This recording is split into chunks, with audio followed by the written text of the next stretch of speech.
Hey again, it's Jason from Fraser Valley Rose Farm, and today I am planting some lavender in my garden. So I thought I'd take this opportunity to answer some of the most frequent questions. I'll talk about the spacing, the fertilizer, and things like that, but the most frequent question I get is about when to cut these back, when to deadhead your lavender, and that's probably what I'll entitle this video. So let's talk about that question first. This is at the perfect stage. You actually judge it based on the stage of the plant. This is its flowering stage, when the flowers are fresh and blue and colorful, or whatever color they come up. This is the right stage to give them a cutback. If you don't do that, you end up with something like this, with the flowers going brown and the plant wanting to try to ripen the seeds and sort of goes into reproductive mode.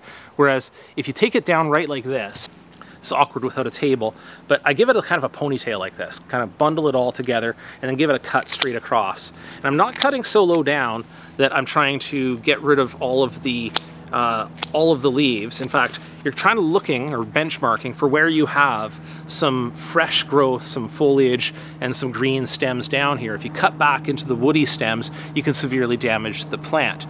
But what you're doing by doing this promptly is a couple of good things. One, you're going to signal to the plant, especially if it's early in the season, to go ahead and try again and send you some more flowers. So instead of getting just one flush of flowers, you'll get two or sometimes even three, depending on the length of your season. The other thing it's going to do is it's going to encourage the plant to give fresh growth down low. It's going to refresh the plant so it doesn't turn all tall and lanky and woody, which, as you know, sometimes that's what causes the lavender to die over the winter.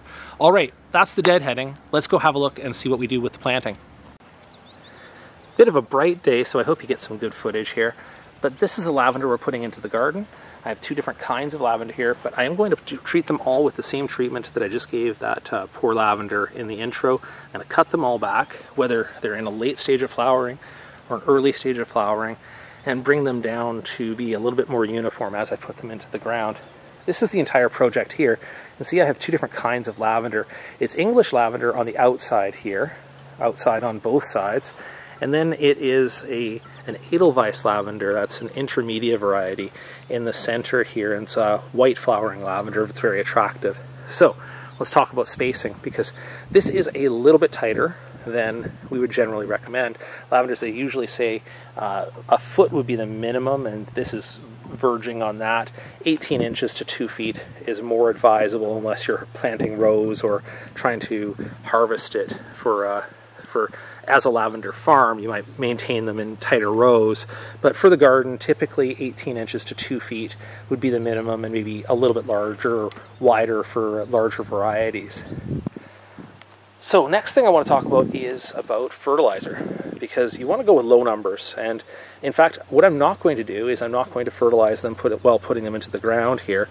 I'm going to just put them straight into the garden soil and let them grow on. Lavender is a very light feeder. They really don't like a ton of fertilizer, and there's nothing that you can't add later to the top of the soil that you would want to put in the planting hole. So I would say don't add anything while you're adding your lavender. Let it start to establish, and too much nitrogen can be a little bit harmful. It'll bring on too much green growth at the expense of flowering and just not improve the health of the plant. So in general, you look for something that is an NPK that's fairly balanced. If you saw something that was a 2-2-2 or something like that, that would be just fine for a lavender. You're not looking for any high numbers. And typically you'll only feed them in the spring. You let them flower, you deadhead them, and then you let them go dormant for the season. Two other quick topics while I'm wrapping up here. First is the timing of the planting. Here I'm doing a late summer planting, and typically I would like to do my lavender planting in the spring to give them the maximum amount of time to get established in the ground before winter. But here we are, August, and in my climate, and we're in a mild climate, I have something like 2 to 3 months of additional growing time. August, September, October are all reasonable growing seasons here, reasonably mild. And lavender doesn't shut down early, so it will have some time to establish roots. And so I'm hopeful that this will come out okay. Second thing I wanted to talk about, and just an important thing in terms of managing the soil for lavender, is you have to make sure you plant in a reasonably well-drained soil. I have a heavy soil in my yard here, but we've built these beds up, and they're in an upward portion of the property, so they actually get good drainage, and that's why we've chosen to put lavender in the ground now, where I haven't put too much lavender in the ground up to this point. I had to make some special preparations for the bed. That is a Portland rose in the center, Comte de Chambord, and this will make sort of a formal symmetrical garden.